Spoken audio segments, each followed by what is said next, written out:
Ready? I wish he'd have told me this before he got here. Grandma, you look great. Okay.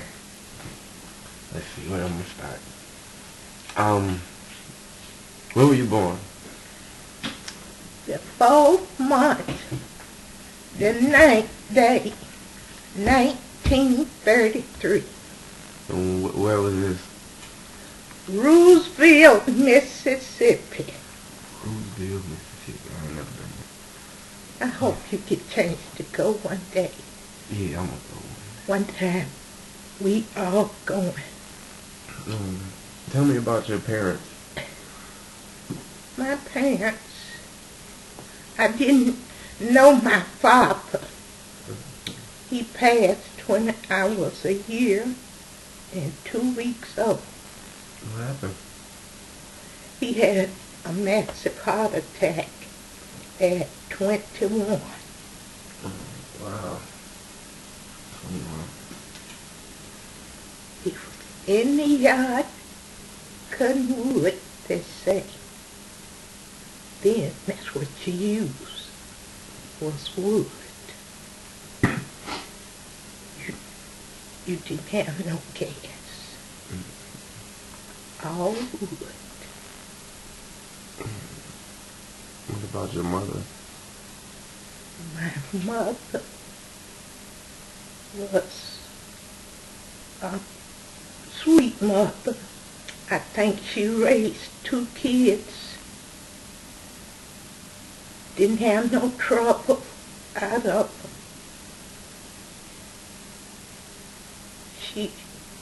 She married when my father, I guess I was about 5. And she married a real good stepfather. Oh, I just loved him to death. What was your mother's name? Josie B. Burks. Oh, okay. And what about your father? His name was Plummer Davis. Mm-hmm. What did they do? Farm. That's all black people did at that time.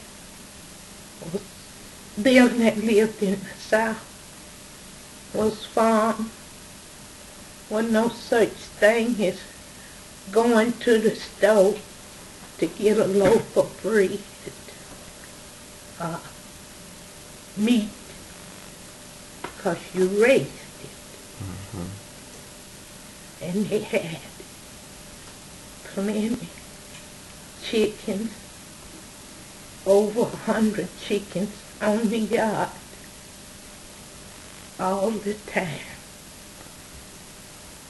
And this was your land, or who's it? No, they sharecropped Oh, okay. from a white guy that owned a big farm. How was he? Was he nice to y'all?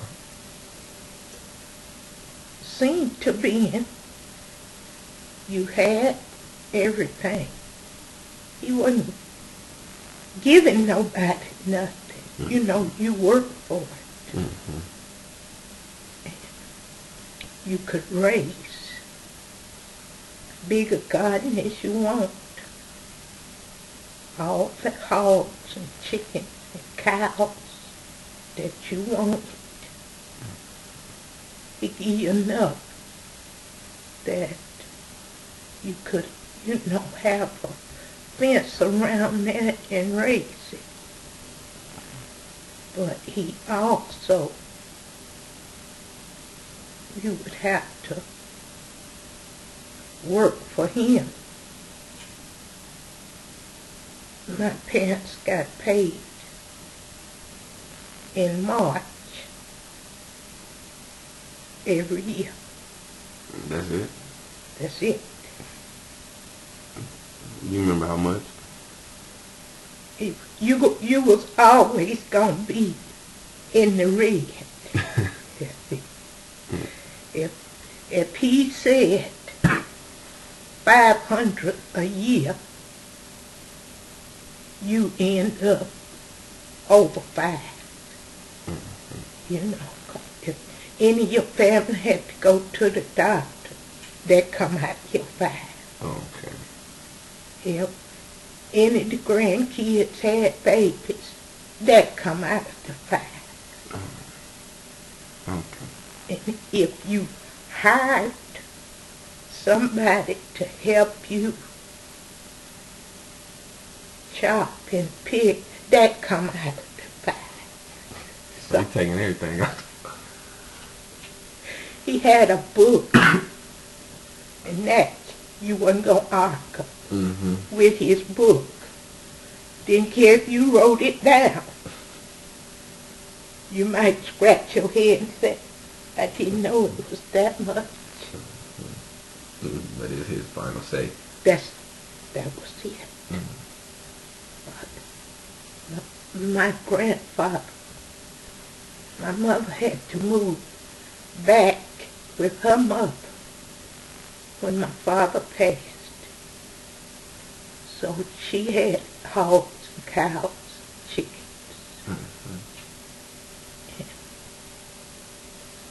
When that come out of my grandfather's 5, because she had 2 babies. So Now you and who? my brother, What was your brother's name? Plummer Jr., Tell me about him. to me, he was a good brother. It was just the 2 of us. Everybody thought we was twins when we grew up. He was about Tony's height, had curly hair.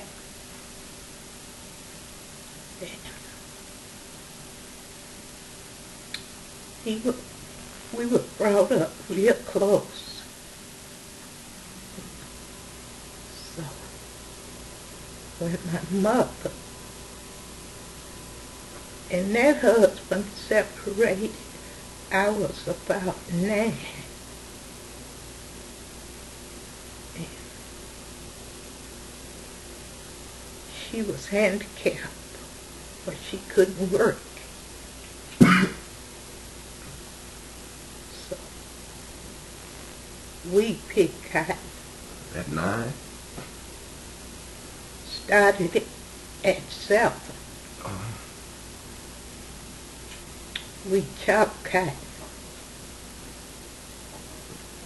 And what you made, $2.50 a day for chopping cotton.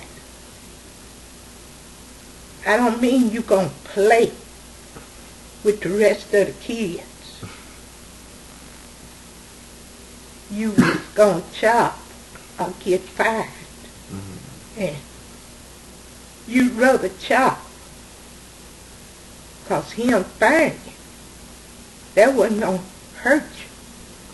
But when you got home and didn't have that $2.50, troubles.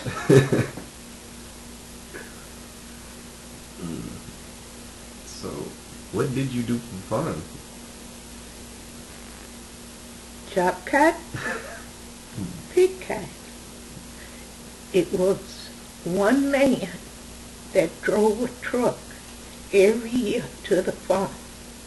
He didn't carry nothing but children. And you know how that was. We'd be laughing and talking. No. And we would do stupid stuff to keep us a laugh going. We would share food. We'd stop. You got 25 cents of that $2.50 every day to buy your lunch. And we would stop at this Chinaman's store. He would stop. Chinaman had a hard time watching all them boys. The girls were there. And we would get us some bologna, some sardines, crackers, and cheese, and pops. We put us money together. Oh, that's what for? Well, you put your quarter with the next fellow's quarter. Oh, okay. When these was 12 o'clock come, I know you ain't never tried this. Everybody know when 12 o'clock come. If it was a bright day, you can step on your shadow, the head of your body, straight up 12. Try it. So, when 12 come, you had 1 hour to eat, play, Joan. So, that's what you did till Saturday. You could get money for the movie, which was 15 cents for you. And they'd have movies that would continue. You know, you see so much, then the rest of it continue till the next Saturday. Okay. So that would be the talk in the theater. Talking about the movie. Talk about the movie. What kind of movies were it? Roy Rogers, Johnny Mac Brown, Captain Mark, Batman, Batman. not Spider-Man, Not Superman? Superman. Yes. I like Superman. Cool. And you be, oh, he gonna tear it up. He gonna, watch it. Can't think of the other, but it was quite a few cowboys then. But those are the ones that really stand out. But that's what we did for fun. Go to church on Sundays. That was it. But no boyfriends. If you had one, you couldn't say you had. Did you have a boyfriend? No, I was handicapped. And the boys didn't look at me. I didn't get my surgery till I was 9. I had a clipped lip. So I didn't do too good with boyfriends because I was ashamed. But I could pick cats. I could chop cats. So you was work. We could have fun. But what boy? He might have would have behind his friend's back, but he wouldn't have. I had a lot of friends, you know, a lot of friends. But that's what we did. And the rolls of cotton would reach from here to Clio Road.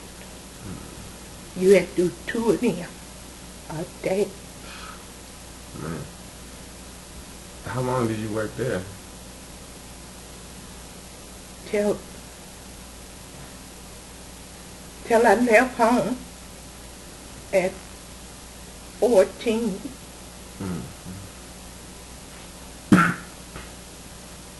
Till I left home. That was my job. You know what happened when you left? I went to St. Louis and I got a job at a dress factory. Well, I had done had my surgery, and I met a boy, and I don't like to say this to younger girls, but I made the mistake too Mm-hmm. of having a baby, 15. So I had to work then.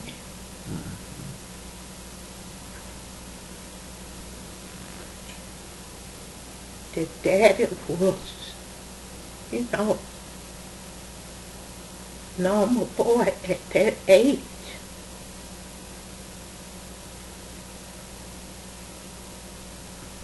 But I worked at a dress factory because I put my age up to 18 and I got hired Mm-hmm.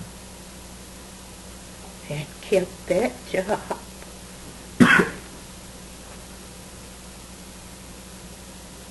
guess I was 16 when your grandfather and I married.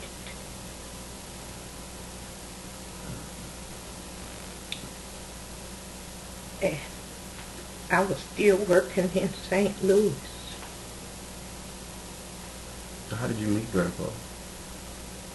In McCarthy. He was, they had a place for the older people to work and the kids to work. Mm-hmm. Well, your grandfather was the type. He liked to be around the kids. How old was he? 27. Mm-hmm. So he would bring water. They always had a water boy. So he would bring you water when you hollered water boy. Mm-hmm. So he started talking to me then. And one night, I wasn't thinking about him at that age. I didn't take him seriously. So when I was 16, I must have took him seriously. We were together for 46 years. So he passed. But he was a good father, even to the one that wasn't his. Yeah. He was good too. We go get her every year, carry her back. We go get her when school was out and carry her back when school started. Every year. How did y'all end up coming to Flint? When was that?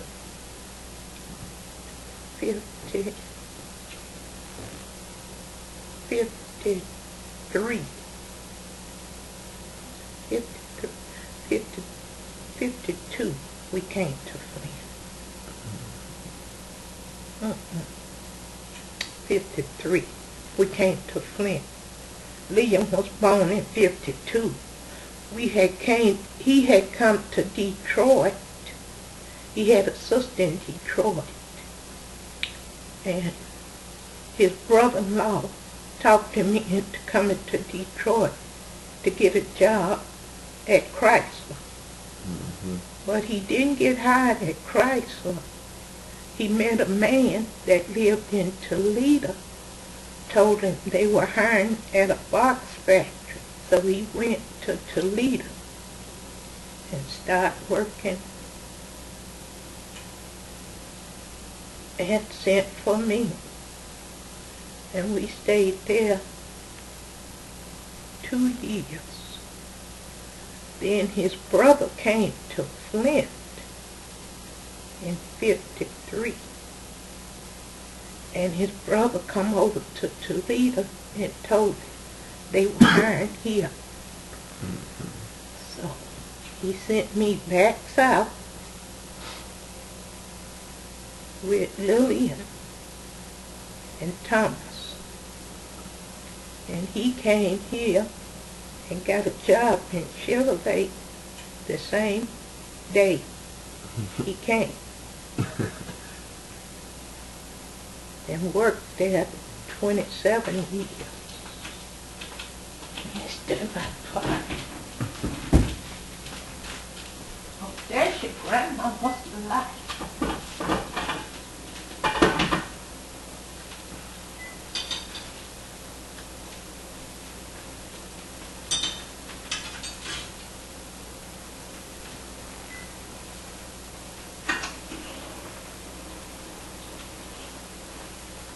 Can you smell these greens? Mm-hmm.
They gonna say, your grandma looked like she had been big cat the day you took this pitch.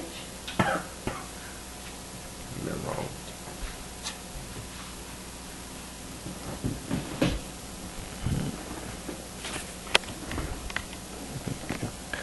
Okay. Papa got the job. Grandpa got the job. Grandpa worked good for about 3 years. And I back up. Grandpa sent for me, Liam and Thomas, better known as Skeeter. And about 3 years, the shop started slowing down. Grandpa got laid off.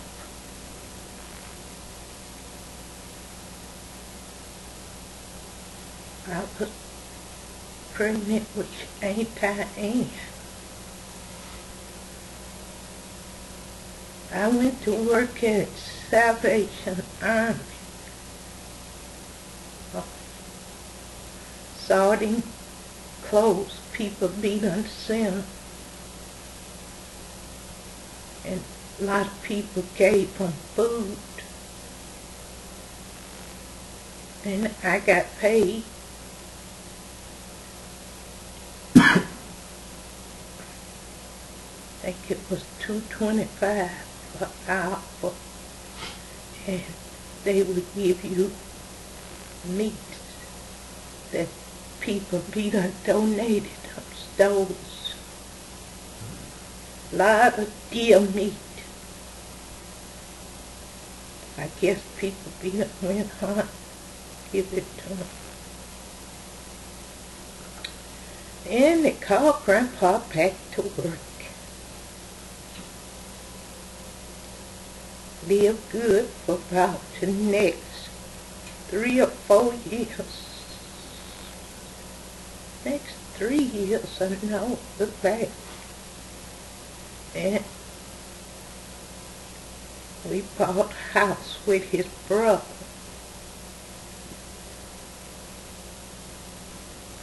Had a big yard. And he was working good. He bought me a car, bought him a car. He always worked 2 jobs so I could stay at home with the kids. Then about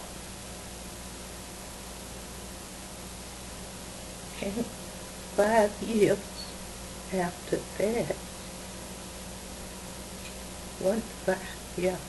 the year October was born, 57. He got laid off. You can't guess what he did then. What did he do? Got him a carload of men from the south. Mm-hmm. They went back to pick cotton. Wow. They went to Missouri. Pick cotton, they was paying $5 a hundred. You pick 100 pounds, you got $5. Mm-hmm. So he got so much for carrying these men. And he was always a smart one to be friendly with the money man. Mm-hmm. So he get friendly with the money man. Well, he'd have one of his crew to pick cotton. If you pick wet cotton, it weighed more. So they carry him a bottle of water. Wow. And get paid. Next, they're going to have over 100 pounds because they're going to wet it down. They went down to Missouri. They was paying $5 a day for chopping cotton. And said when time come to pay, his man had a couple of truckloads of people. Your granddaddy had 6 of them. Many as he could get in his car, 6 or 7. At that time, 3 people could ride up front, and 3 in the back. Sometimes he squeezed one more in the back. And said the man said, "Don't y'all be in no hurry. Got a plenty money." He said, they go round, come back round again. They wait till the other truckload of people come through. Then the man told one of his men, said, "Didn't you come through before?" They said, "No, sir." believe you did, but okay, you say you did. Man, let him by. He said it had been through 2, 3 times before. But he come back home, he'd have some money for paying his bills and around. Didn't believe in dressed them nice. They looked it nice. They complimented them coming to school, many of them as it was. But they wasn't wearing no $100 gym shoes. Yeah. Probably $6, 10 at the most. At the most. But he took care of his family. But that was your grandma's life. Hard time going to school before I had surgery. Kids laugh at you. You go a mile out of the way, keep from walking with the other kids, because they laugh at you. Kids real cruel. So, but that was your... Did you go to school with white kids or just black kids? No! You didn't go to school with... You couldn't pick cotton and chop cotton with white kids. They'd be over in another section. No, I didn't know. Black kids and white kids went to school together. I guess till I was about 9. I had a friend. They moved to Chicago. And when she come home, oh, she'd have the prettiest clothes on. Her and her brother, brand new clothes. And she brought her school picture home. Mm-hmm. Her class. Her teacher was white. White kids. What is that? What is this? No. I started off going to school where we had church on Sunday. It was one big room up to the 5th grade. And they would be in sections. In there. You know nothing about. You couldn't even ride the Greyhound bus. Every summer I'd go see my grandmother. They had a thing up in the bus said colored. And you know to get behind that. Mm-hmm. And if it looked like it was more white people out there, they would move colored back further. So big stud white folks could get on. You couldn't even go to the doctor's office in there with white folks. He had a back office. You go round to the back and come in. And the front office, it had a sign, white. The back was that colored. That's where you went. You didn't drink out of the fountains when you went to town. They had little water fountains on the street. Black people couldn't drink out of them. Didn't care how close you lived to them, as long as you was as big as them, you know, like wearing nice clothes. And Mm-hmm. they have a fence like that fence back there. They live on this side, you live on the other side. And the little white boy, he had all kinds of trucks. And he would put a hole in the fence, and he'd put the trucks through, and him and brother would play. That was at that age you could play the little white girls. You could play with the little white girls. But when they come 13, didn't care how close you was to them, you had to call them Miss then. Miss so-and-so.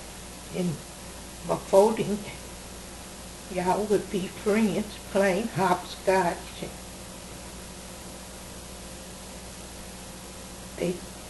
Some of the parents didn't mind you coming around playing in their yard. But they didn't come around and play in our yard. But they would tell you, Mama said, or Daddy said, you can. And on Friday, every Friday, to get our fare to the movie before we left the South. Brother had a wagon, and we would go from one white person's house to the next and ask, you got any old magazines? They give them to us. What you gonna do with them, girl? We gonna carry them downtown and sell them so we can go to the movie. They give them to you, and they had pecans, and they let you pick the pecans. We'd have us a pillowcase full of pecans. Because all of them had pecans in their yard, and you'd be going from house to house. Can we pick some pecans too? They let us pick them. So they were pretty nice. Yeah, we didn't meet up on the man that we carried them to. He was the stingy one. What y'all want this money for? Go to the movie. Okay, movie 15 cents. Okay, I'm gonna give you 15, and I'm gonna give y'all a dime to buy you some popcorn.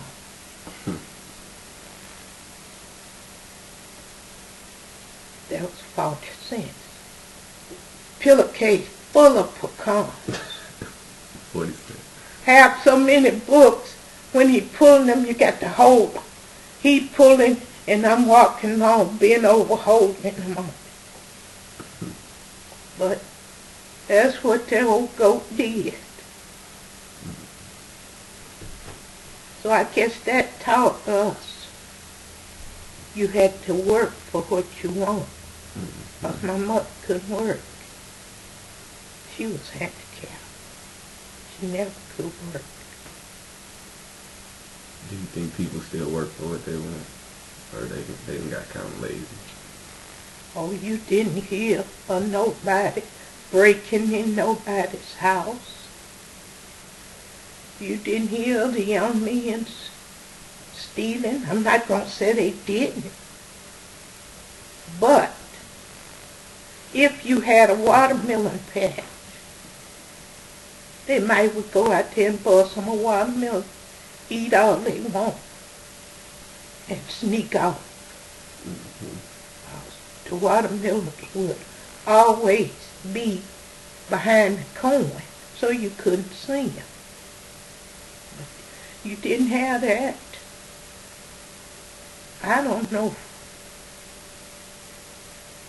when this started, of kids getting into so much. Boys always was boys. You know, they might TP somebody's yard.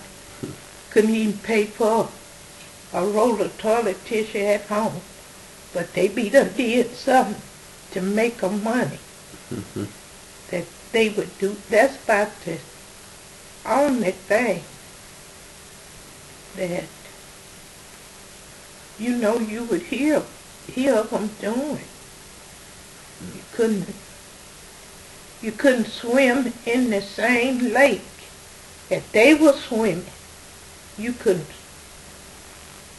swim. You had to wait, go and see if they down there. If they were down there, you had to leave or go find you another mud hole, even if you wanted.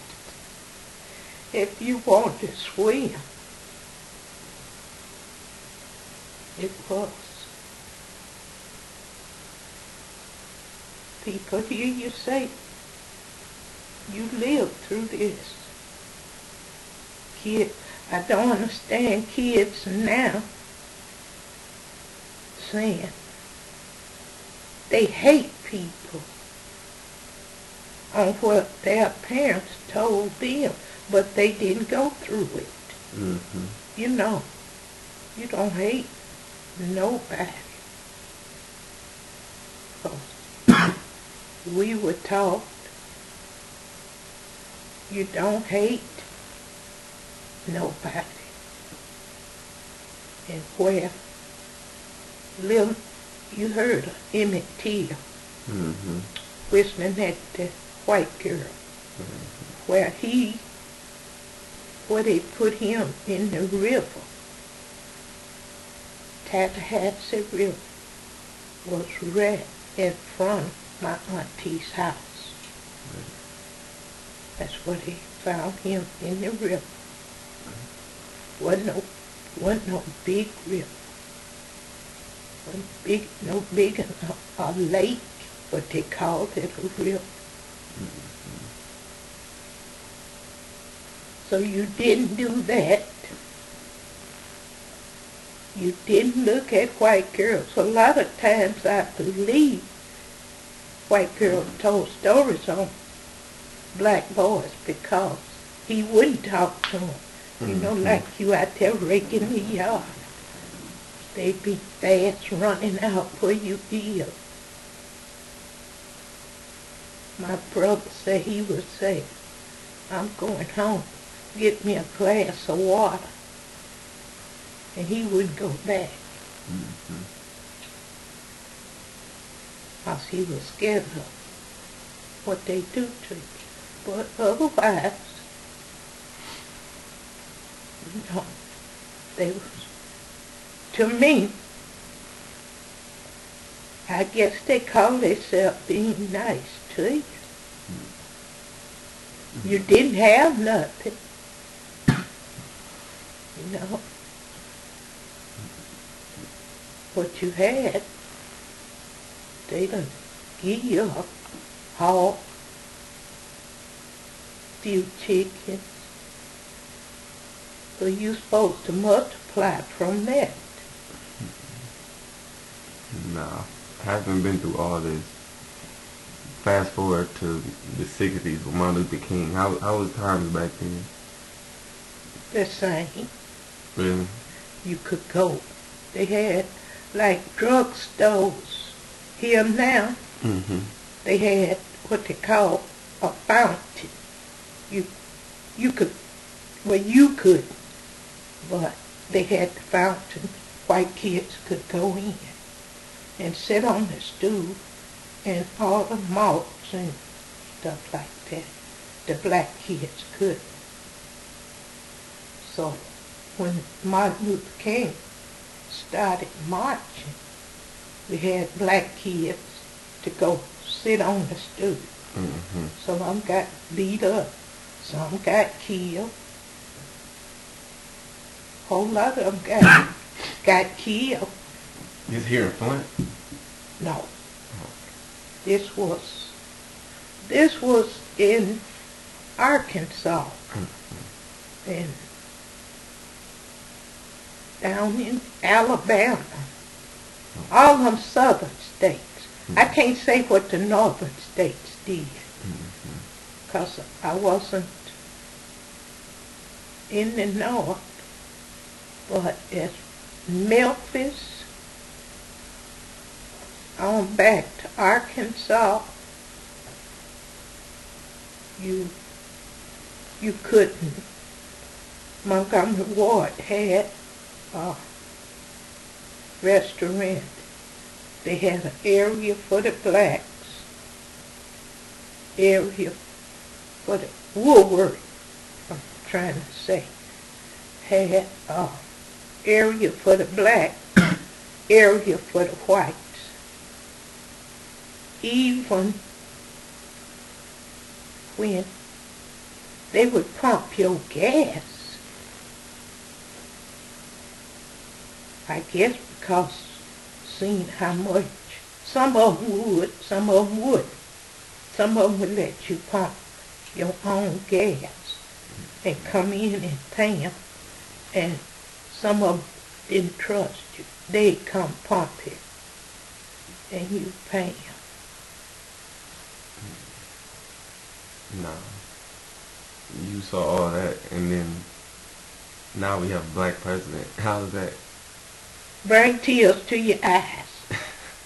You never thought you'd live to see it, because they killed one that was giving the blacks so much attention. Mm-hmm.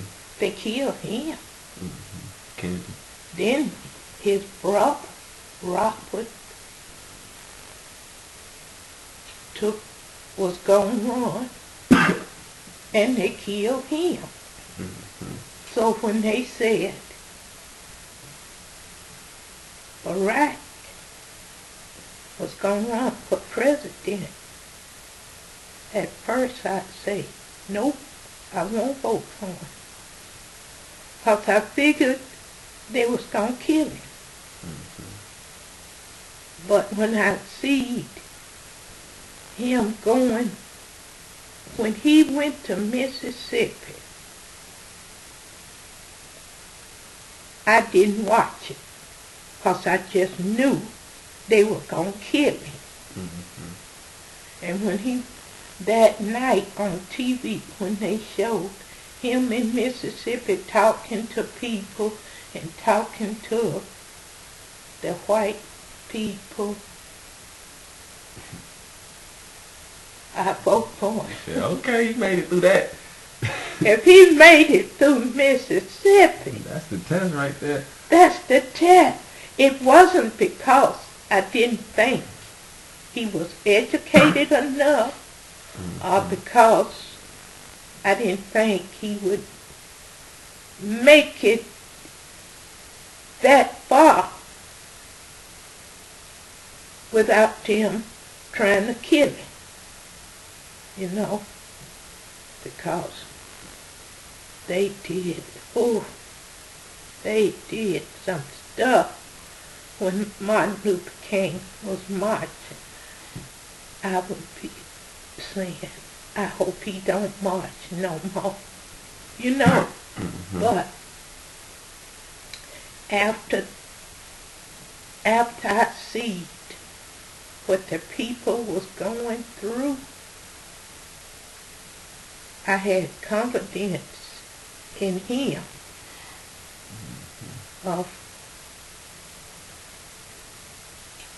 what they call segregation, you know.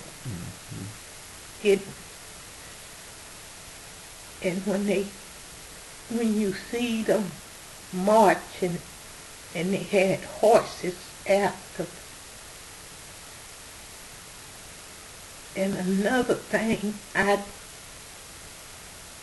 didn't understand, but you got your freedom to do as you want to. Mm-hmm. I couldn't, and I still don't understand Condoleezza Rice. knew the little girls was friends to the ones they bombed in the church in Alabama. But her parents taught her, you don't. You're not supposed to hate people, I guess. They didn't like Martin Luther King for what he was doing. And they taught her, don't. And when the kids went to Little Rock to go in that high school, black kids, and the governor of Little Rock had dogs out there if they crossed it. But when they let them in, that governor, when he went to talking about, you know, he was wrong, George Wallace, he got shot, paralyzed him, but he asked the black people for forgiveness. So that's all you could do, you know, is to forgive him. Now, I was here when they had the riots here. It wasn't as bad as it was in Detroit. They burnt Detroit up. Okay. The people did it. But I guess it took some of that fun to see. But you go through the South now, even older white people can hold you a conversation, shake your hand, and it's a new day in the South now. But the older generation, biggest of them is gone. The younger generation, they had went to college with black kids. They come back home. They couldn't talk about it. But they made their mind up.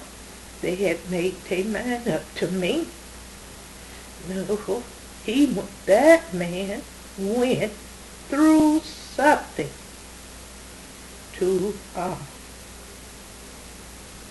get it where it is now.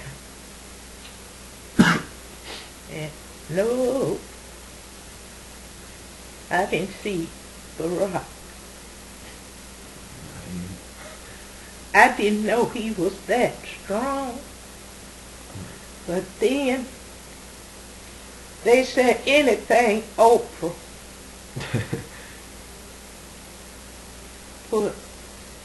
put out to do, people follow. Books, all of that. But her rating going down, they say. Giving away chicken. Her rating. But if she had went for anybody besides him, You lost. she sure enough would. I don't believe he would have lost. But I believe she would have lost so much. A lot of people. She had got so white there for a while. I wouldn't even watch. You know. But I guess she see where she come from. Because where her grandmother raised her was across the road from where we lived in Mississippi.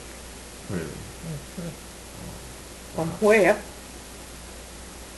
they buried my grandmother and my aunt in the cemetery across the road from where Oprah's grandmother lived. That's where her grandmother lived. I don't think she was there too much, you know, to hear her say. Well, that I wouldn't have known her grandmother. But some of my people might have known her. But I would have been too young for knowing her and too old for knowing Oprah when she comes to visit. You know. But she tells about where she came from. And then they sent her to Memphis to her dad. That's who straightened her out, she say. Put her on the right road, so I know she should thank him. But that was the South. I don't know what to know. People would, all I can say, when they come home, they either be done took them up or got 'em. I don't believe that some of them had the money to buy all the new clothes they would have. Everything they wear would be new when they come home. Like the 4th of July and around. Kids would come from the north. And they'd be so proper, when they come back, you couldn't understand it. Didn't nobody in the South have no telephones, no TVs. When we was coming up, we had a radio. Well, Mama would let you listen to the Shadow. That's the name of it, on Sundays. And through the week, she would listen to a soap opera. The Shadows was something like a mystery. They had a continue. But you couldn't turn the radio on. Did she leave home? Because see, that was burning electric. And if she leave home, don't touch that radio. Trouble. Well, me and my brother, we were smart, but we wasn't smart enough to put the radio back on the channel. She had it. We'd turn it on, listen to the music from Memphis. And when she come in, who turned the radio on? Nobody. Don't lie to me. Who turned the radio on? I didn't. Well, I guess I had to pull both of y'all. Because I told you don't turn it on. We'd stick to it. We'd get a whooping. But wouldn't they tell on the up who turned it on? So then, we learned to look at it. And we turn it on. Then after she leave and play it for a little while and turn it off, turn it back to her station, and it be cold when she get home. Cause see, if it be warm, she know we done. What type of music did you listen to? We listen to, who was it? Dorothy Dandridge and who else was there? The woman's name, her husband, beat up in the movie. Tina Turner. And when she first, you listen to a lot of white music too. But I'm just trying, Nat King Cole. You listen to it. To them, then he had Muddy Waters. Them was the blues. And we didn't listen to too much blues, 'cause my grandmother on my father's side, they were sanctified. Mm. So when you talk about stuff like that, ooh, Pruitt, you listen to that. That's ugly. So we didn't listen to too much of that. We listened to, what is his name? Oh, I forgot.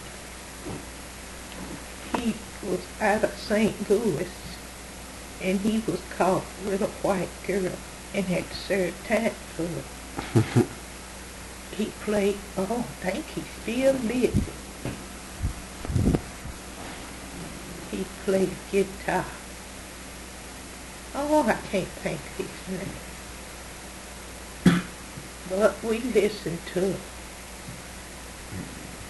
And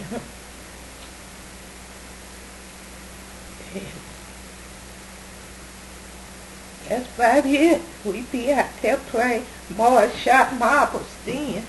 They be fighting over marbles. My brother had just some of them. All kinds. They call them beanies and steelers. He had big old steel marbles. Boy, they draw a circle. I shoot you. They kept their marbles in their pocket. Draw a circle. If the marbles you knock out of the ring, they yours. Mm-hmm. You didn't shoot marbles, did you? Nah, I heard about it. They shot marbles. Killed blackbirds with slingshots. That's what. That was their fun. Girls shot marbles too. Some of them girls could beat the ball. Oh, the bigger the ring, the better you was. You keep winning, they draw the ring bigger.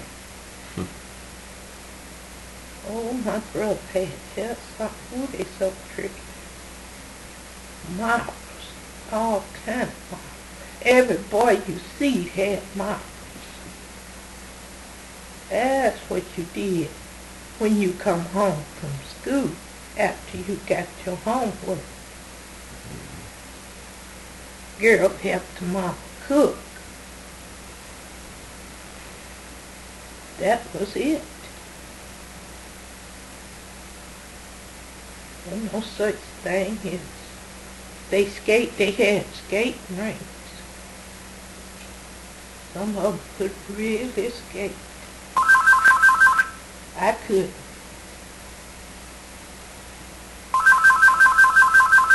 Oh.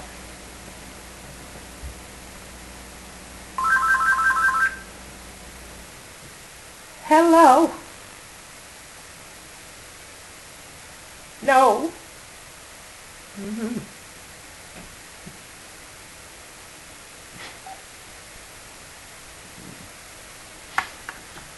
Y'all play basketball.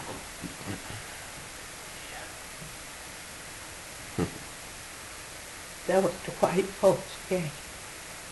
That didn't change. It ain't they game no more. They had nets in their yards. How you gonna have a basketball net in your yard when you rent? You know, $250 a week. That was hard money to come by at that time. I go down there now and look at some of the places. Some of them are tore down where we lived. I go to Mississippi and look where the black cemeteries where my father, my grandfather, all of my aunties and grandmother was buried. They cut that up, got a bean feed. Took all the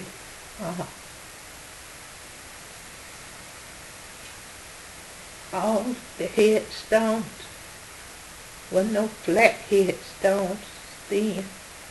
I don't know what they paid for them, but everybody had a headstone that you could be walking down past the cemetery, and read the name. All of that's gone. Got it in things. I thought that was dirty. I just, when did I see that? Year before last. My family reunion was down there. And I went all back out where we lived. They say, you recognize all of it. I said, I couldn't find the cemetery. My cousin said, they call it Mary Grove. She said, oh, that new white man, he tore up all them headstones and got beans planted there. And the black people must have been scared, to speak up. Because I say, they could have spoke to Martin Luther King or some of them people that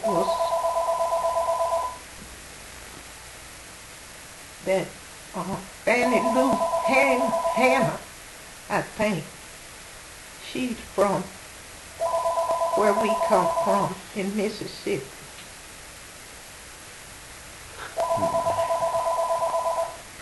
Now, if you had some advice for all the people coming after us, all the next generations in Cheney, what would you tell them? First thing I would tell them is to go to school. They got it so easy for going to school. When we first started going to school, my parents, they come out of your $500, the books. You had to pay for the books. Well, next year, you could trade your books to somebody that was in that, see, you was fourth grade, first grade. You could trade your books if you go into the third grade to another family. So I would tell them to go to school, make that your first choice of getting an education, because if you don't work, times is, I know here in Flint, going back look like to what they used to be.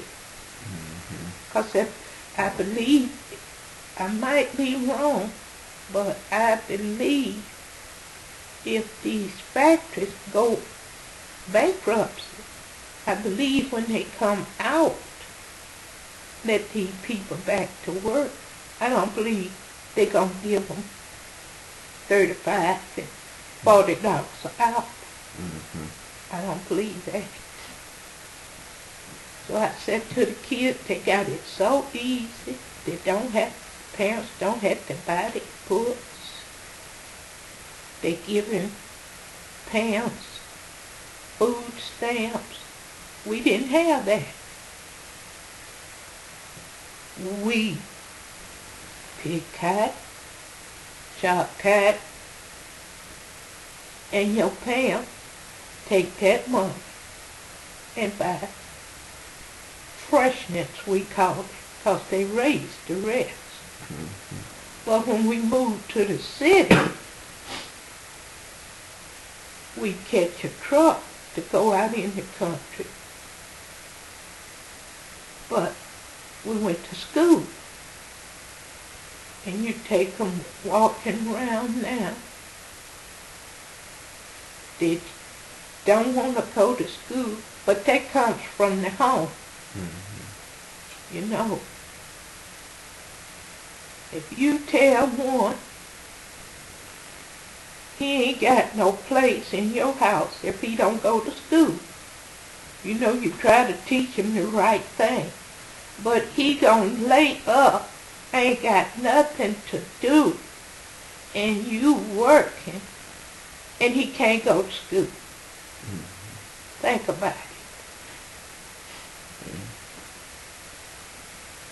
Don't want to, you hear some, got kids, go to church every Sunday. Door can't open for them. What's up? What's up? I get tired of begging that boy to go to church.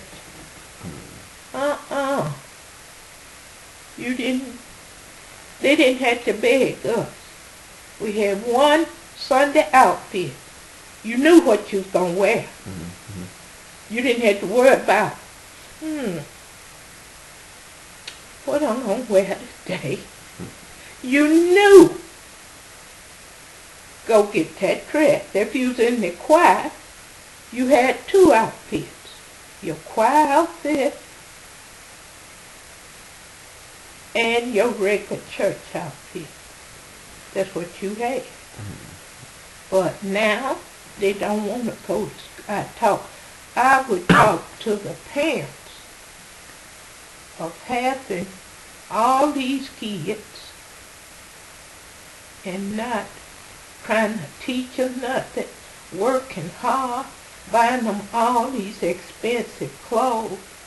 Well, when they graduate, they don't want to work because they don't know how they want it. But they don't want to work. They got it easy. Skeeter started carrying papers when he was 8 years old for Detroit Free Press. If you get a paper route, the one made the most money on that advertising. They gave you a new bike. Who you think won the bike? So me and Tommy be out there helping him carry papers. On Sunday, people paying 25 cents a week with ducking. Mom, I see that lady in the house. She wouldn't come to the door. You know, but at that time, they would give him so much money, and then they put so much in a bank account for you. You know. So if you show your kids, they got to work. I told mine when they were coming up, wasn't going to be but one somebody pimping their dad. That was me. Because they was going to work. I'd go to the school meetings. I went to all of their recreational activities they were in to support them. Because he worked 2 jobs. He had to have a little free time. So that's the way, that's what I would tell them. First, I would like to talk to the parents, because that's where it begins. You know, teach them. You're teaching them when you tell them clean their rooms. Put up a schedule for them. So-and-so this your week to wash dishes. Me and the man had, one of my husband's friends, had the biggest argument. I told Donnell, I said, you ain't cleaned the kitchen yet? And he said, Miss Mabel, boys ain't supposed to wash no dishes. You know I went off on him. I went off on him so bad. Because boys need to be taught too. You ain't, if you got a wife, say your wife got sick, had a baby, she ain't got to call her parents or your parents for everything. When you know how to do it, you can wash, you can iron. Your wife work, you work. You can wash and iron your own clothes. She can watch for the kids, and you can help her do things. It ain't no he or she job, you know. But I would just like to talk to a lot of these parents, saying what their kids won't do. You don't start when they 13 or 14. You start when they 2. Don't touch that. I had all kinds of whatnots on my tape. I remember one day, I had did this so much when Tony go to touch something that he want to touch it, and he do this to his own hand. Wow. Now, that's what I would tell them. Okay. Last question before I stop it. Who is your favorite grandchild? I ain't got no favorites. I love them all. You can tell them. Go and tell them. Just tell them. I ain't got no favorites. Just tell them. I love all of them. Right here. But this my baby. Mm-hmm. That's my baby here. All right.